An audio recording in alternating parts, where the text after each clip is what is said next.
가인과 아벨 제2강. 우리가 보통 가인과 아벨이라고 하며 가인은 죄인, 아벨은 의인이라고 생각합니다. 왜죠?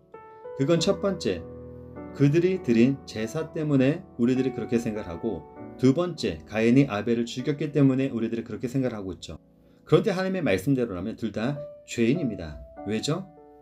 그건 둘 다 죄를 지은 아담의 씨들이기 때문이죠. 그러니까 가인과 아벨은 둘 다 죄인입니다.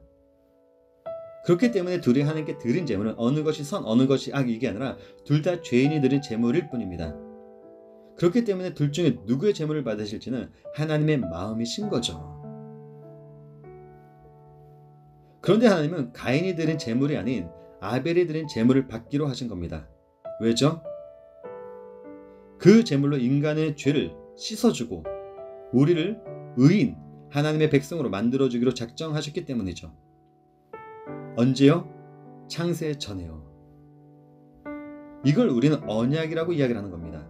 무슨 언약이요? 일명 피언약, 은혜 언약이다 라고 이야기를 하죠. 그래서 하나님이 아담이 죄를 지었을 때 피를 본 그것으로 아담의 죄를 덮어주신 거잖아요. 그 피와 그 제물이 우리의 죄를 씻어주는 겁니다. 그 피와 그 제물이 누굽니까? 바로 우리 주 예수 그리스도시죠. 세상 죄를 지고 가는 하나님의 어린 양이신 그 예수요.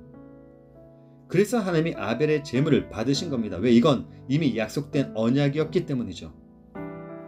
그래서 하나님이 가인이 드린 제물이 아닌 아벨이 드린 그 제물을 받으신 겁니다. 그리고 아벨이 드린 제물이 어떤 제물인지에 대해 친히 증거해 주신 거죠. 이 예물은 내가 너희의 죄를 씻어줄 내 아들이야. 이게 바로 믿음이야. 그런데 하나님이 아벨이 드린 예물이 어떤 예물인지에 대한 그 증언으로 아벨의 의인이 되는 거고, 아벨의 행위까지도 의의 행위가 되는 겁니다. 그래서 히브리서 11장 4절을 보게 되며 하나님이 아벨이 드린 그 예물의 증언하심으로 아벨은 가인보다 더 나은 제사를 드렸고 그로 인해 의로운 자라 증거를 얻었다라고 한 겁니다. 이 말씀만 놓고 보며 아벨이 가인보다 더 나은 제사의 방식, 방법, 행위로 의로운 자라 하는 증거를 받은 것 같지만 그렇지 않습니다.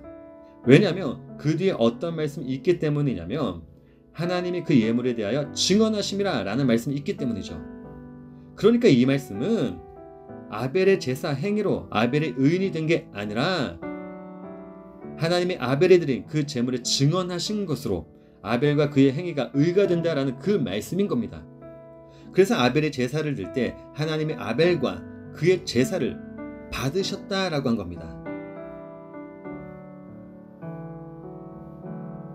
그런데 자기의 행위와 그로부터 나오는 의로 사는 율법을 붙잡고 사는 자들은 하나님의 은혜로 의인이 된 자들을 죽인다는 거죠. 왜죠?